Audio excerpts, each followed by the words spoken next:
Hello বন্ধুরা, এখন আজকে আমরা টেন্সের পার্ট 3, সেটা হচ্ছে প্রেজেন্ট পারফেক্ট টেন্স, তার উপরে চর্চা করব। ঠিক আছে, আমরা সিম্পল প্রেজেন্ট করলাম, আমরা প্রেজেন্ট কন্টিনিউয়াস টেন্স করেছি, আর আজকে হলো প্রেজেন্ট পারফেক্ট টেন্সটা করা যাবে। ক্লিয়ার? এবং প্রত্যেকটা টেন্সের মধ্যে আমরা 3 প্রকারের বাক্য করছি। সেটা হচ্ছে অ্যাফার্মেটিভ, যেটা বাংলা হচ্ছে হেবাচক বাক্য, নেগেটিভ নাবাচক, এবং লাস্ট হচ্ছে ইন্টারোগেটিভ প্রশ্নবাচক।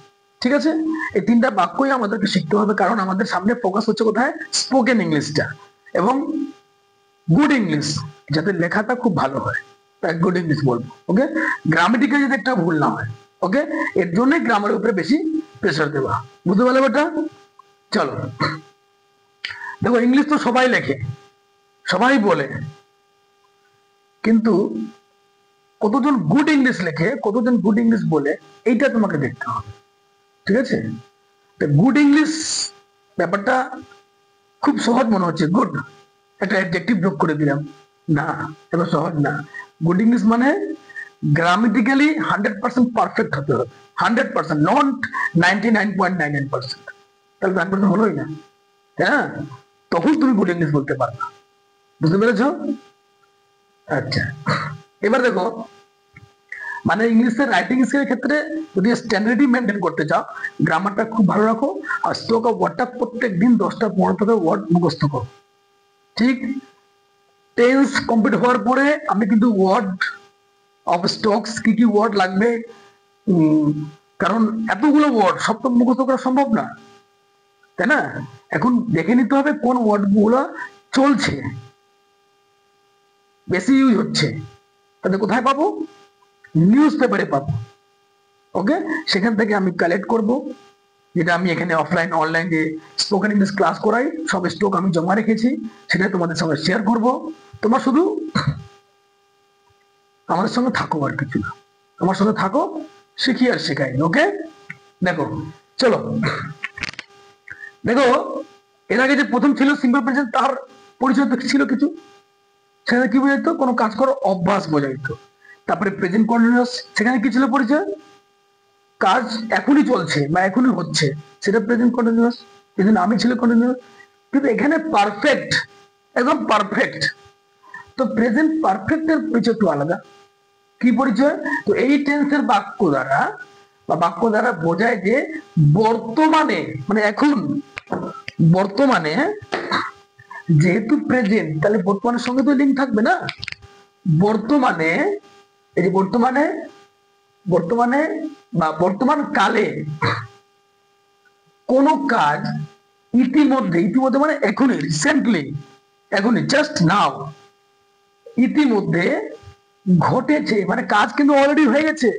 না না, এটা কখনো ভাববা না যে কাজ হয়ে গেলে পাস্ট, না, কাজ হয়ে গেছে, তার প্রভাব যদি এখনো থাকে, সেটা কিন্তু প্রেজেন্ট পারফেক্টে পড়বে। ওকে, দেখো, ঘটেছে কিন্তু তার প্রভাব, প্রভাব মানে তার ফল বা তার রসটা, তার ফলটা এখনো আছে। কি বুঝলা? কাজ অলরেডি হয়ে গেছে, কিন্তু তার প্রভাব এখনো বর্তমানে আছে। ইতিমধ্যে কাজ হয়েছে, এটা মাথায় রাখবে। কেমন স্যার, একটা এক্সাম্পল দিয়ে বুঝান? অবশ্যই বুঝাবো, না বললেও বুঝাবো। এক্সাম্পল যেমন, আমি ভাত খেয়েছি, কাজ কিন্তু খাওয়া হয়ে গেছে, ভাত খাওয়ার কাজ কমপ্লিট, কিন্তু খেয়েছি মানে এখনো পেটে ভাত আছে, আর খিদা নেই, বর্তমানে এখনো তার প্রভাবটা আমার পেটে আছে। রাম স্কুলে গেছে, মানে স্কুল যাওয়া কমপ্লিট, যাবার কাজটা কমপ্লিট, সে স্কুলে পৌঁছে গেছে, সে এখনো স্কুলেই আছে, এটা বর্তমান। সে ফুটবল খেলতে গেছে, গেছে মানে যাওয়ার কাজ কমপ্লিট, কিন্তু এখনো আসে নাই, ফুটবলই খেলছে মনে করো। তাহলে এইভাবে কাজ কিন্তু হয়ে গেছে, তার বর্তমানটা, তার প্রভাবটা, তার ফলটা বর্তমানে থাকবে, তখন তুমি বলবা প্রেজেন্ট পারফেক্ট। আর সবচেয়ে সোজায় বুঝতে গেলে, যখন দেখবা যে কাজটা এখনই হয়েছে, ওটা প্রেজেন্ট পারফেক্টই বানাবা। যদি মনে করেন এখন পড়াচ্ছি, কেন স্টুডেন্ট পড়তে আসলো, এখনই আসলো পড়তে, ওটা প্রেজেন্ট পারফেক্ট টেন্স। তখন বলবে I have come now, just now, এখনই পড়তে আসলো। যদি কোনো কাজ তুমি এখনই করে থাকো, কিছুক্ষণ আগে, ইতিমধ্যে, সবসময় প্রেজেন্ট পারফেক্ট হবে। ক্লিয়ার? চলো, এবার দেখো, আমরা অ্যাফার্মেটিভে দেখি। অ্যাফার্মেটিভ জানোই, নতুন কিছু নাই, ভালো মতন পরিচিত হয়ে গেছে তোমার, তাই না? অ্যাফার্মেটিভ মানে হ্যাঁ বাচক, যেখানে কাজ হবে। কি রুল আছে? সাবজেক্ট হ্যাভ বা হ্যাজ, দেখো এখানে সাহায্যকারী ক্রিয়া চেঞ্জ হয়ে গেল। সিম্পল প্রেজেন্টে ছিল টু বাটাস, তারপরে প্রেজেন্ট কি ছিল am is are, present perfect কি আছে হ্যাভ হ্যাজ। শুধু সাহায্যকারী ক্রিয়া মাথায় রাখো। এইবার ভার্বটা 3 আসবে, ভার্বের 3 নম্বর ফর্ম, ভার্ব 1 ভার্ব 2 ভার্ব 3, 3 নম্বর মানে ভার্ব 3 কে কি বলা হয়, কি বলা হয়? Past participle form. 3টা ফর্ম হয়, ভার্ব 1 মানে প্রেজেন্ট ফর্ম, ভার্ব 2 মানে পাস্ট ফর্ম, এন্ড ভার্ব 3 কে বলা হয় পাস্ট পার্টিসিপল ফর্ম। গো, ওয়েন্ট, গান, এখানে গানটা লাগবে 3 নম্বরটা। ক্লিয়ার? অবজেক্ট জানোই তোমরা, তো সাবজেক্ট অবজেক্ট ভালো মতন জানো। এবার হ্যাভ হ্যাজটা কার জন্য বসবে? সাবজেক্টের জন্য। সবসময় তোমরা জানো হেল্পিং ভার্ব সবসময় সাবজেক্টে দেখে বসাবো। যদি সাবজেক্ট এদের মধ্যে কেউ থাকবে, হি সি ইট নেম, আমরা হ্যাজ ইউজ করব। যদি থাকে I we you they names, তখন আমরা হ্যাভ ইউজ করব। একের বেশি হলে হ্যাভ। এবার তুমি বলো স্যার আই তো একজন আছে, হ্যাভ কেন? এটা তুমি বললাম না, আমি তো প্রথমে বলেছি যখন পার্সন করেছিলাম, দেখো ফার্স্ট ভিডিওতে আমি বলেছি আই কিন্তু সিঙ্গুলার নাম্বার, কিন্তু এর বিহেভটা, এর ওয়ার্কিং স্টাইলটা প্লুরালের মতো। Nature is a singular, in nature I is a singular number, কিন্তু যখন এটা ইউজ করব প্র্যাকটিক্যালে, তখন আই আমাদেরকে কি করবে? প্লুরালের মধ্যে ব্যবহার করবে। তার মানে আই এর সঙ্গে সবসময় হেল্পিং ভাবটা প্লুরাল ব্যবহার করা হয়। শুধুমাত্র পাস্ট ইনডেফিনিট সিম্পল পাস্টে আই এর সঙ্গে ওয়াজ বসে সে সিঙ্গুলারটা নেয়। তারও কারণ আছে, ধীরে ধীরে জানবা, ঠিক আছে? আগে আমরা এই টেন্সে ফোকাস করি, ঠিক? শুধু এটুকু মাথা রাখো, আই এর সঙ্গে হ্যাভ বসবে, আর কিছু মাথা রাখতে হবে না। হ্যাঁ, আস্তে আস্তে ম্যাচুরিটি আসুক, বুঝতে পারো। সবকিছু একবার ঢালে দিই তাহলে কিছুই মাথা থাকবে না, ঠিক? সব সিস্টেম করা আছে আমার, সব পেয়ে যাবা, কোনো প্রশ্নই করতে হবে না। এর মধ্যে যা বুঝাচ্ছি, যদি কোনো ডিফিকাল্টি থাকে, কোনো অসুবিধা থাকে, অবশ্যই কমেন্ট করবা। সেই সমস্ত প্রশ্নের উত্তর আমি দেব যেটা টেন্স রিলেটেড থাকবে, ঠিক? টেন্সের বাইরে প্রশ্ন করতে পারো, যখন ওই টপিকটা ক্লিয়ার করবো, যখন টপিকে আসবো, উত্তরটা আমি অবশ্যই দিয়ে দেবো, ঠিক আছে? দেখো তাহলে বুঝতে পেরেছো, এদের সঙ্গে হ্যাভ, এদের সঙ্গে হ্যাভ লাগবে, একটু ক্লিয়ার আগের মতোই। চলো বানাই। আমি একটি গাছ পুঁতেছি, পুঁতেছি মানে গাছ লাগানো, হ্যাঁ না? তো আমি একটি গাছ পুঁতেছি, সাবজেক্ট হচ্ছে আমি, লিখলাম আমি ইংলিশ আই, ডান, সাবজেক্ট দিলাম। এবার কি আছে? হ্যাঁ, আচ্ছা গাছ পুঁতেছি মানে কাজটা একটু আগে হয়েছে, এখনই কাজটা ঘোরালাম, তাহলে আই। এবার হ্যাভ হ্যাজ কি হবে? আই এর সঙ্গে কি বলছে? I have, I have. ভাব ধরি, ভাবটা কি? পুঁতেছি, পোতা ইংলিশ কি হয়? প্লান্ট মানে গাছ হয়, আর প্লান্ট মানে পুতাও হয়, দুটাই হয়। তো আমি প্লান্টকে ভার্ব হিসাবে ইউজ করব, নাউন হিসাবে না। প্লান্ট একটা গাছ, এটা নাম, ওটা নাউন হয়ে যাবে। যখন প্লান্টকে আমরা ভার্বে নিয়ে আসবো, তখন প্লান্ট মানে হচ্ছে গাছ লাগানো বা গাছ পোতা। ক্লিয়ার? সব গ্রামার এগুলো সব বুঝতে হবে। সো আই হ্যাভ প্লান্টের ভাব 3 হচ্ছে প্লান্টেড। আই হ্যাভ প্লান্টেড একটি গাছ, ট্রি, আরামে ট্রি লেখো। I have planted a tree. Okay, চলো নেক্সট। সে আমাকে আবার ডেকেছে, আবার ডেকেছে, তার মানে এখানে আবার একটা কাজটা একটু আগে হয়েছে, টাকাটা। তো হি বা সি দুটো একই, ছেলের জন্য হি, মেয়েদের জন্য সি। সাহায্যকারী ক্রিয়া হ্যাজ, বুঝে গেছো। ভাবছি কি হবে? ডাকা ইংলিশ আবার ডেকেছে, কল, কলের ভাবছি হচ্ছে কল্ড। হি হ্যাজ ও সি হ্যাজ কল্ড আমাকে, মি, আবার, again. She has called me again. He has called me again. Okay. Next. তাহারা ফুটবল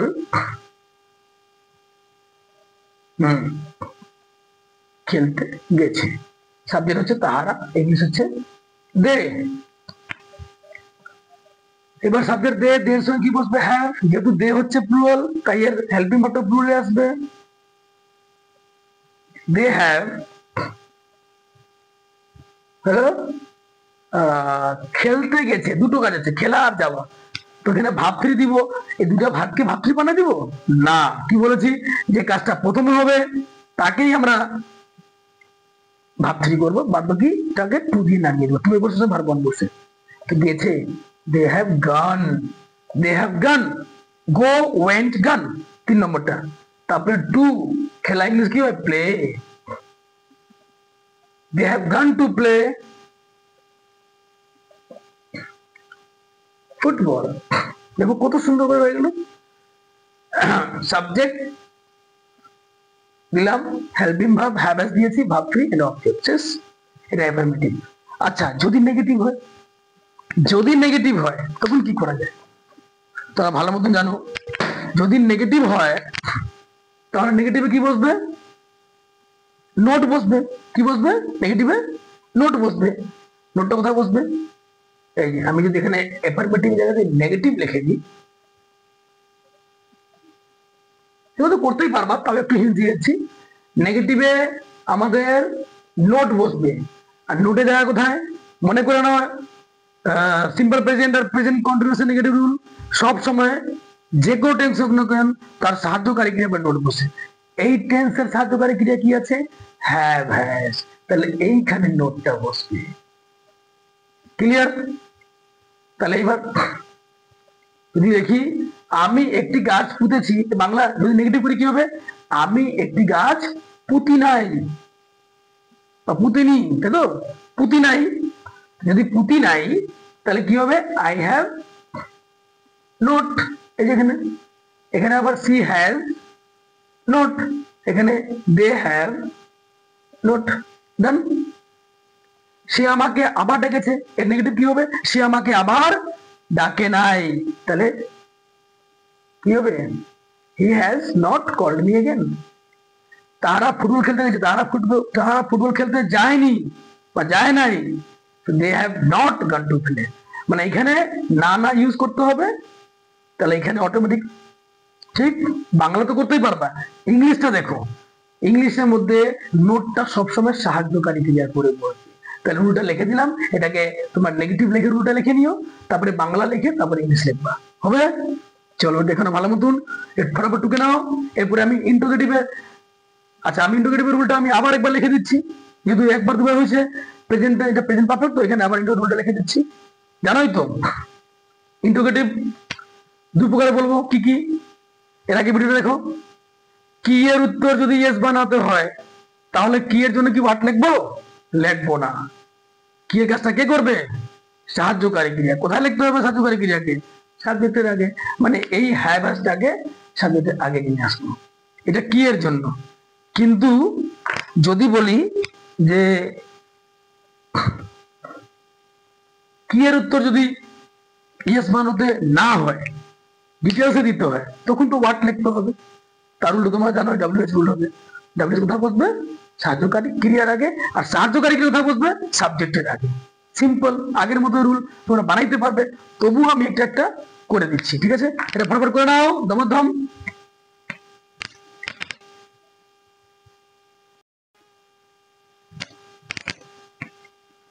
তাহলে অ্যাফার্মেটিভ নেগেটিভ বুঝে গেলাম।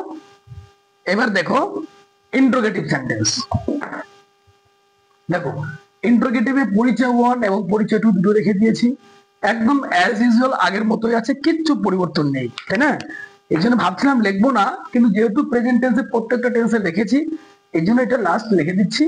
বাদ বাকি যখন ইন্টারোগেটিভ পড়াবো শুধু রুল লিখবো আর এক্সাম্পলটা সলভ করাবো, এটা আমি ওরালি বলে বুঝিয়ে দেবো, ঠিক আছে। তোমরা সে আগের ভিডিও থেকে এই ভিডিও থেকে দেখে লিখে নিবা, ঠিক আছে। তোমাদের জন্য একটা নোট একটা তৈরি করে নিতে হবে, হ্যাঁ, সুন্দর করে। এগুলো নোট অবশ্যই খাতায় রেডি করবা, হ্যাঁ, কারণ এগুলা যতদিন ইংরেজি শিখবা তোমাদের কাছে থাকা উচিত এগুলো, ঠিক। শেখা জিনিসটাকে বারবার দেখবা, নতুন জিনিস শিখতেছো, তুমি শিখে গেছো কিন্তু আবার দেখবে কিছু নতুন, যত তোমার ম্যাচুরিটি বাড়বে এখান থেকে নতুন নতুন কিছু না কিছু বের হবে, সেটা তুমি গ্রহণ করতে পারবে। বুঝতে পেরেছো ব্যাপারটা? ভাববা না যে একবার বুঝিয়ে দিলাম শিখে গেলাম, না, এটা তুমি শিখলা, এখন যতটা তোমাদের ব্রেন আছে, ফাংশনিং করছে, বুঝতেছো? যখন আর একটু ম্যাচিওর হবা, আরো ব্রেনের ফাংশনটা বাড়বে, তখন এটা থেকে তুমি এই এই লেখা থেকে তুমি অনেক কিছু আরো নিতে পারবা। বুঝতে পেরেছো? এই জন্য খাতায় এটাকে প্রিজার্ভ করে রেখে দিবা। বুঝতে পারলে? আর তুমি পড়বা, এবং গ্রামার তো আর চেঞ্জ হবে না, তোমার নাতি পোতা সব এই বই দিয়েই পড়বে, তোমার খাতা দিয়েই পড়বে। ঠিক আছে, চলো। হ্যাঁ, অবশ্যই আমার ভিডিও দেখতে পারবে। আচ্ছা, তো প্রেজেন্ট পারফেক্ট টেন্সে ইন্টারোগেটিভ মানে প্রশ্ন, আগের মতো আবার আমাকে সেম ডায়লগটাই বলতে হচ্ছে, তাই না? বলতেই হবে। পরিচয় কি? কি এর উত্তর যদি ইয়েস বা নোতে হয়, এখনই বললাম, যদি কি এর উত্তর ইয়েস বা নোতে হয়, তাহলে কি সেই কি এর জন্য কি ওয়াট লিখবো? ওয়াট লিখবো না। তাহলে কি এর কাজটা কে করবে? কি এর কাজটা করবে ওই টেন্সের, যে টেন্সের বাক্য আছে সেই টেন্সের সাহায্যকারী ক্রিয়া। কিন্তু কি করে? সেটা তো অ্যাফার্মেটিভ আর নেগেটিভও ছিল, সেখানে তো তার অর্থ কখনো কি হয়নি। তাহলে এখানে কি আসবে কি করে? অবশ্যই আসবে, কারণ অ্যাফার্মেটিভ আর নেগেটিভের সাহায্যকারী ক্রিয়া আমরা সাবজেক্টের পরে ব্যবহার করেছি, কিন্তু ইন্টারোগেটিভের ক্ষেত্রে সাহায্যকারী ক্রিয়া আমরা সাবজেক্টের ঠিক আগে লিখবো। যখনই সাবজেক্টের আগে সাহায্যকারী ক্রিয়া চলে আসবে, এই যে সাহায্যকারী ক্রিয়া আগে লিখে দিয়েছি, এইটাই কিন্তু হয়ে যাবে কি। এই হ্যাভ হ্যাজ এর মানে হয়ে যাবে কি, এক্সট্রা করে ওয়ার্ড লিখতে হবে না। এবং মোস্ট ইম্পর্টেন্ট, এর উত্তর সবসময় ইয়েস বানাতে হবে। এই দেখো, কি এর ইয়েস বানাতে হয়, কি এর উত্তর যদি ইয়েস বানাতে হয়, কি এর উত্তর যদি ইয়েস বানাতে হয়, তাহলে সেই কি এর জন্য, মানে ওই কি এর জন্য যার উত্তর ইয়েস বানাতে হচ্ছে, আমরা হোয়াট লিখতে হবে না। No, no need to write what. Okay, then সাহায্যকারী ক্রিয়া, that means helping verb, you have to write the helping verb of that respective tense just before the subject. That's it. Okay, ওই সাবজেক্টের ঠিক আগে লিখতে হবে। ওকে, বুঝতে পেরেছো? চলো, এটা আর কি আমি গান করব, বুঝছো তো তোমরা ভালো মতন। চলো এখন ওটাকে বাক্যটা বানাই দিয়ে একটু, তোমরা নিজে বানাও। সে কি ভাত খেয়েছে? দেখো এখানে কি দিয়ে প্রশ্ন হচ্ছে, সে কি ভাত খেয়েছে? উত্তর হবে হ্যাঁ খেয়েছে, রাখলে না বলবা। তাহলে উত্তর ইয়েস বানাতে হচ্ছে, তাই কি এর জন্য ওয়াট লিখবো না, শুধু আমরা হেল্পিং ভার্বটা রেখে দেবো আগে। এবার হেল্পিং ভার্ব কি বসবে? হ্যাভ না হ্যাজ, সে কে বলবে? সাবজেক্ট বলবে। অলওয়েজ সাবজেক্টকে দেখেই হেল্পিং ভার্ব বসাবো, সে অ্যাফার্মেটিভ হোক, নেগেটিভ হোক, অর ইন্টারোগেটিভ হোক। ঠিক আছে, বারবার বলে দিচ্ছি। তাহলে সাবজেক্ট হচ্ছে সি, মানে হি বা সি। হি বা সি এর জন্য কি বসে? হ্যাজ বসবে। এর আগে আমি অ্যাফার্মেটিভে তার মেনশন করে দিয়েছি কোথায় হ্যাভ কোথায় হ্যাজ বলবে। ওকে, তাই হ্যাজ বসলো। হ্যাজ হি বা সি, যে কোনো একজন, ছেলে হলে হি, মেয়ে হলে she, that's it. And then সে কি ছিল? কি ভাত খেয়েছে, খাওয়া ইংলিশ ইট, তার ভাব থ্রি কি হবে? ইটেন, ইট অ্যাট ইটেন, 3 নম্বরটা। বুঝতে পেরেছো? হি হ্যাজ বা হ্যাজ ইটেন, অবজেক্ট কি আছে? রাইস, ভাত, যেহেতু ইন্টারোগেটিভ তাই কোশ্চেন মার্ক। আবার তারা কি খেলতে গেছে?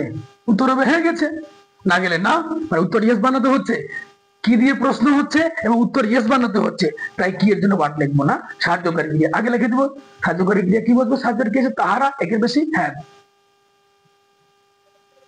হ্যাভ দে গেছে, গো ভাবথ্রি গান, হ্যাভ দে গান টু প্লে, কোশ্চেন মার্ক। এখানে কোনো ফুটবল ক্রিকেট নাই দিব না, অবজেক্ট নাই দিব না, সো হ্যাভ দে গান টু প্লে, তারা কি ফুটবল খেলতে গেছে। দুটো ভাব আছে, একটা খেলা একটা যাওয়া, একটা যাওয়া একটা খেলা। তো প্রথমে যাবে, যে কাজটা প্রথমে হবে তাকেই আমরা ভাব থ্রি করবো, তারপরে টু এর পরে ওকে নাম দিব। টু এর পরে সবসময় ভার্ব মূল অবস্থায় থাকে, প্রেজেন্ট ফর্মে থাকবে। ক্লিয়ার? নেক্সট, তাহলে বুঝতে পারলে এখানে কি এর জন্য ওয়ার্ড দি নাই, কারণ উত্তর ইয়েস বানাতে হয়েছে। That's it. নেক্সট পড়ে দেখে নাও। এবার আবার এখানেও কি ছিল, এখানে কি, কি এর উত্তর বা কোন প্রশ্ন, কোন প্রশ্ন মানে কি দিয়ে তো প্রশ্ন হলো। এবার কি বাদ দিয়ে আরো কয়েকটা শব্দ আছে যেটাকে আমরা WH ফ্যামিলি বা WH ওয়ার্ড বলি, তাই না? এদের থেকেও প্রশ্ন হয়, সে কি দিয়ে প্রশ্ন হোক বা যে কোনো WH ওয়ার্ড দিয়ে প্রশ্ন হোক, তার উত্তর যদি ইয়েস বা নো তে না হয়, নাটা দেখে নিও, ইয়েসও হবে না নো হবে না। এখানে কিন্তু ইয়েস বা নোতে হতো, এখানে কিন্তু হবে না। ক্লিয়ার? ওখানে কি এর উত্তর ইয়েস বানাতে হতো, কিন্তু এখানে কি উত্তর ইয়েস বানাতে হবে না। কোন শব্দ দিয়ে ইয়েস বানাতে হবে না, প্রশ্ন হবে কিন্তু উত্তর ইয়েস বানাতে হবে না। That's it. সো থাকে, তাহলে সেই কি এর জন্য, ওই কি এর জন্য যার উত্তর ইয়েস বানাতে হচ্ছে না, কি এর জন্য আমরা কি লিখবো, ওয়াট লিখবো। কি এর জন্য কি লিখবো আমরা, ওয়াট লিখবো। এবার কিন্তু ওয়াট লিখবো, আগেরটার মধ্যে ওয়াট কি ছিল, এই যে ওয়াট, ওয়াট লিখতে হবে না। আগেরটার মধ্যে কিন্তু ওয়াট লিখি নাই, কারণ কি এর উত্তর ইয়েস বানাতে ছিল, এবার কি উত্তর ওয়াট বানাতে হচ্ছে না, তাই ওয়াট লিখতে হচ্ছে। পার্থক্যটা কি বুঝতেছো? আমি বারবার এই জায়গাতে প্রেসার দিচ্ছি, বিকজ অফ পার্থক্যটা বুঝো, তাহলে বুঝতে পারতে পারবে। তাহলে ওয়াট লিখবো, যদি কি থাকে তাহলে ওয়াট লিখবো, যদি কি এর জায়গায় অন্য কোনো ওয়ার্ড থাকে, কোথায়, কেন, কিভাবে, কতগুলি, কখন, তাহলে ওইটা লিখবো, তাকে আমরা ডাব্লিউ ওয়ার্ড বলে থাকি। তারপর এটা কোথায় লিখবো আমরা, সাহায্যকারী ক্রিয়ার, যাকে আমরা হেল্পিং ভার্ব, এইচ মানে হেল্পিং, ভি মানে ভার্ব, মানে সাহায্যকারী ক্রিয়ার ঠিক আগে লিখতে হবে। বারবার তো বলেছি ইন্ট্রোগেটিভে সাহায্যকারী ক্রিয়া সবসময় সাবজেক্টের আগে থাকবে এবং তারও আগে কি থাকবে, ডাব্লিউএইচ ওয়ার্ড। তাই রুল লিখেছি প্রথমে ডাব্লিউএইচ। ডাব্লিউএইচ মানে যে শব্দ দিয়ে প্রশ্ন হবে তার উত্তর ইয়েস বানাতে হবে না। তো ডাব্লিউএইচ, তারপরে হ্যাভ হ্যাজ, তারপরে subject, verb three and then object. আশা করি বুঝতে পারছো। চলো এবার অ্যান্সার লিখে দিই। মোহন আজকে কি খেয়েছে, জিজ্ঞাসা করা হয়েছে কি খেয়েছে, ভাত, ডাল, খিচুড়ি, কি খেয়েছে। তার মানে এখানে কি এর উত্তর ইয়েস বানাতে হচ্ছে না, তোমাকে উত্তর দিতে হচ্ছে রিটেন সি। তখন এই কি এর জন্য আমাকে ওয়াট লিখতে হবে। লিখলাম ওয়াট। এবারে হ্যাভ হ্যাজ, হ্যাভ এর সাহায্যকারী ক্রিয়া, যেহেতু সাহায্যকারী ক্রিয়া সবসময় সাবজেক্টকে দেখে বসবে। সাবজেক্ট কি আছে দেখো, মোহন, মোহন তো নাম, একটা নাম, তাহলে হ্যাজ বসবে। হোয়াট হ্যাজ, সাবজেক্ট তোমার মোহন, হোয়াট হ্যাজ মোহন, আর কি আছে কোথায় গেল, খেয়েছে, খাওয়া ইংলিশ ইট, কিন্তু ভাব ফ্রি দিতে হবে যেহেতু এটা present perfect. What has Mohan eaten, আজকে, T O D A Y, question mark দিতে ভুলবা না। What has Mohan eaten today, বুঝতে পেরেছো? দেখো এখানে কি এর জন্য ওয়াট বসলো, কিন্তু এখানে কি এর জন্য ওয়াট বসে নাই, বুঝছে, শুধু সাহায্যকারী ক্রিয়া, কারণ এখানে কি এর উত্তর এস বানাতে হয়েছে, এখানে কি এর উত্তর এস বানাতে হচ্ছে না। চলো এবার নেক্সট, তাহারা কোথায় গেছে, কোথায়, এখানে কি দিয়ে প্রশ্ন হয়েছে, তাই কি এর জন্য ওয়াট লিখলাম। এবার এখানে কোথায় দিয়ে প্রশ্ন হচ্ছে, তাই কোথায় দিয়ে আমরা কি লিখবো, ওয়্যার। এটাই হচ্ছে ডাব্লিউএইচ ওয়ার্ড। দেখো এটা ডাব্লিউএইচ দিয়ে শুরু, এটা ডাব্লিউএইচ দিয়ে শুরু, তাই জন্য ডাব্লিউএইচ ওয়ার্ড বলা হয়। ওকে, ওয়্যার। এবার আমরা হ্যাভ হ্যাজ দিব, সাবজেক্ট, সাবজেক্ট কি আছে দেখো দেখো দেখো দেখো, সাবজেক্ট তাহারা, তাহারা ইংলিশ দে, তার সঙ্গে হ্যাভ বসে। আমরা এটা অ্যাফার্মেটিভের মধ্যে চর্চা করেছি ভালো মতো, তোমরা দেখে নিবে চুপচাপ। ওয়্যার হ্যাভ দে গেছে, ওয়্যার হ্যাভ দে গান, আর কোথায় আছে, স্কুল থেকে বাড়ি থেকে কিছু দেওয়া নাই, তাহলে এইটুকু থাকবে, ওয়্যার হ্যাভ দে গান, তারা কোথায় গেছে। বুঝতে পারলে? আমি ছোট ছোট বাক্য এই জন্য করাচ্ছি যাতে শুধু স্ট্রাকচারটা বুঝে যাও এবং তুমি চিনতে পারো যাতে এই বাক্যটা কোন টেন্সের আছে, আর বেশি উদ্দেশ্য নাই আমার। ঠিক, তুমি শুধু টেন্সটাকে ধরতে পারো যে বাক্যটা কোন টেন্সের আছে, যদি এইটুকু করতে পারো না, গোটা ইংরেজি তুমি শিখে যাবে। আরে বাক্য লম্বা হলে কি হলো, পরিচিত একটা টেন্সেরই হবে, সে যতই বাক্য লম্বা হোক। ওখানে কি আছে, একটা পরিচয়, সাবজেক্ট, ভার্ব, অবজেক্ট, আর কি আছে, স্টক অফ ওয়ার্ড থাকবে তোমার কাছে, সেই ওয়ার্ড মুখস্থ করবা। বাক্য লম্বা কেন, এখান থেকে দিল্লি অব্দি চলে যাক, নো প্রবলেম, তুমি টেন্স নিয়ে ছোট করে দিতে পারবা। ওকে, টেন্সের পরে আমরা অ্যাক্টিভ প্যাসিভ ভয়েস চেঞ্জ করব, সিনথেসিস মানে জয়েনিং করতে হবে, ক্লোজ আছে, সিম্পল কমপ্লেক্স কম্পাউন্ড, অনেক কিছু আছে, কিন্তু সবকিছু এর উপরে ডিপেন্ড করছে। এই জন্য এটাকে ভালো মতো শেখো। আশা করি টেন্সটা খুব ভালো মতো শিখে গেছো তোমরা। আমি বড় বড় লিখেছি তাই তুমি বুঝতে পারো। ক্লিয়ার? ঠিক আছে, তাহলে এটা বারবার দেখো, 1 2 3টা আমার টেন্সের উপরে হয়ে গেল, 3টা টেন্সকে বারবার দেখো, বুঝো, তাহলে ক্লিয়ার। যদি ভালো লেগে থাকে please subscribe my channel and share it with. Okay, thank you. আমি খুব শীঘ্রই আবার নতুন video, that means present perfect continuous tense নিয়ে তোমাদের সামনে উপস্থিত হব খুব শীঘ্রই। Thank you.